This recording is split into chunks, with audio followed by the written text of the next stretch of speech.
ನೀರು ಚಟ್ನಿ ತೋರಿಸಿ ಅಂತಿದ್ರು. ಅದಕ್ಕೋಸ್ಕರ ಇವತ್ತು ನೀರು ಚಟ್ನಿ ಇಡ್ಲಿಗೆ, ಸಾಫ್ಟಾದ ಇಡ್ಲಿಗೆ ನೀರು ಚಟ್ನಿ.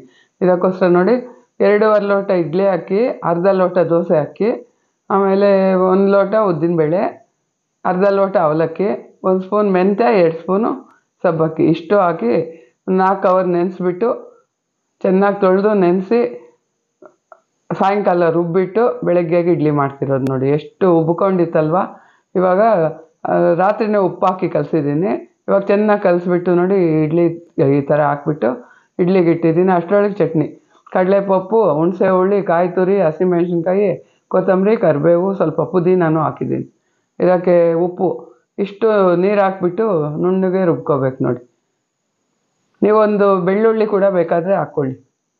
ಇದನ್ನೆಲ್ಲ ಒಂದು ಬೌಲ್ಗೆ ಹಾಕ್ಕೊಂಡು ಈ ಮಿಕ್ಸಿ ಜಾರಿಗೆ ನೀರು ಒಂದು ಅರ್ಧ ಲೋಟ ಅಷ್ಟೇ ಹಾಕಿ ಸಾಂಬಾರು ಹಾಕ್ಕೊಂಡಂಗೆ ಹಾಕ್ಕೋಬೇಕು. ಈ ಚಟ್ನಿ ಬಿಸಿ ಬಿಸಿ ಇಡ್ಲಿಗೆ ಇದು ಹಾಕ್ಕೊಂಡು ಮೇಲೆ ತುಪ್ಪ ಸುರ್ಕೊಂಡು ಹಿಂಗೆ 2 ಬೆರಳಲ್ಲಿ ಹಿಂಗೆ ಕಟ್ ಮಾಡಿ ಬಾಯಿಗೆ ಇಡಬೇಕು. ಪಪ್ಪ ಏನು ರುಚಿ ಅಂತೀರ.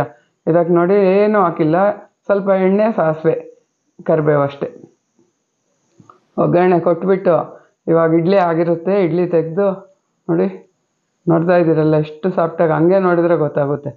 ಈ ಮೆಜರ್ಮೆಂಟ್ ಹಾಕಿ ಎಲ್ಲರಿಗೂ ಒಂದೇ ಸಾಫ್ಟಾಗಿ ಬರುತ್ತೆ. ಮತ್ತು ಬಿಸಿ ಬಿಸಿಯನ್ನೇ ತೆಗೀರಿ. ಒಂದು ಕೈಯಲ್ಲಿ ಒಂದು ಸ್ವಲ್ಪ ನೀರು ಹಿಂಗೆ ಚಿಮ್ಕಿಸ್ಬಿಟ್ರೆ ಈ ಥರ ತೆಗೆದ್ರೆ ಕ್ಲೀನಾಗಿ ಬರುತ್ತೆ. ಹೊಗೆನೂ ಬರ್ತಾ ಇರುತ್ತೆ. ಅಷ್ಟು ಬಿಸಿ ಬಿಸಿ ತೆಗಿಬೋದು. ಕೆಲವರು ಒಂದು 5 ನಿಮಿಷ ಬಿಟ್ಬಿಟ್ಟು ತೆಗಿತಾರಲ್ವ. ನಮ್ಮನೇಲಿ ತಣ್ಣಗಿರೋ ತಿನ್ನಲ್ಲ, ಅದಕ್ಕೋಸ್ಕರ ಸ್ವಲ್ಪ ನೀರು ಚಿಮ್ಕಿಸ್ಬಿಟ್ಟು ತೆಗೆದುಬಿಡ್ತೀನಿ. ಹೊಗೆನೇ ಬರ್ತಾ ಇರುತ್ತೆ ಗೊತ್ತಾ. ಯಾರು ಬಂದರೆ ಅವ್ರಿಗೆ ಇಟ್ಟು ಕೊಡೋದು. ಏನು 6-7 ನಿಮಿಷದಲ್ಲಿ ಆಗಿಬಿಡುತ್ತೆ ಇಡ್ಲಿ. ನೋಡಿ ಎಷ್ಟು ಸಾಫ್ಟಾಗಿದೆ. ಇದ್ರ ಮೇಲೆ ಚಟ್ನಿ ಹಾಕ್ಕೊಳ್ಳಿ. ಸೌಟಲ್ಲಿ ದೊಡ್ಡ ಸೌಟ್ ಹಾಕ್ಕೊತಾರೆ. ಈ ಮದುವೆ ಮನೆಗಳಲ್ಲಿ, ಹೋಟ್ಲುಗಳಲ್ಲೂ ಪ್ಯಾಷನ್ ಆಗಿಬಿಟ್ಟಿದೆ ಇವಾಗ ನೀರು ಚಟ್ನಿ.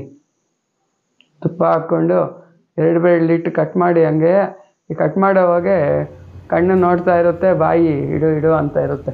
ಅಷ್ಟು ಚೆನ್ನಾಗಿರುತ್ತೆ, ತುಂಬ ರುಚಿ ಇರುತ್ತೆ.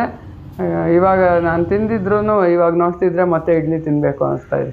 ಅಷ್ಟು ಚೆನ್ನಾಗಿರುತ್ತೆ ನೋಡಿ, ಎಷ್ಟು ಚೆನ್ನಾಗಿದೆ. ಹಿಂಗೆ ಕಟ್ ಮಾಡೋವಾಗೆ ಎಷ್ಟು ಖುಷಿಯಾಗುತ್ತೋ ನಮಗೆ, ಅಷ್ಟು ಸಾಫ್ಟಾಗಿರುತ್ತೆ. ಮಾಡ್ಕೊಂಡು ನೋಡಿ, ಎಲ್ಲರಿಗೂ ಇಷ್ಟ ಆಗುತ್ತೆ. ಎಲ್ಲರಿಗೂ ಇಷ್ಟ ಆಯ್ತಾದರೆ ಲೈಕ್ ಮಾಡಿ, ಶೇರ್ ಮಾಡಿ, ಕಾಮೆಂಟ್ ಮಾಡಿ, ಫೇಸ್ ಫಾಲೋ ಮಾಡಿ.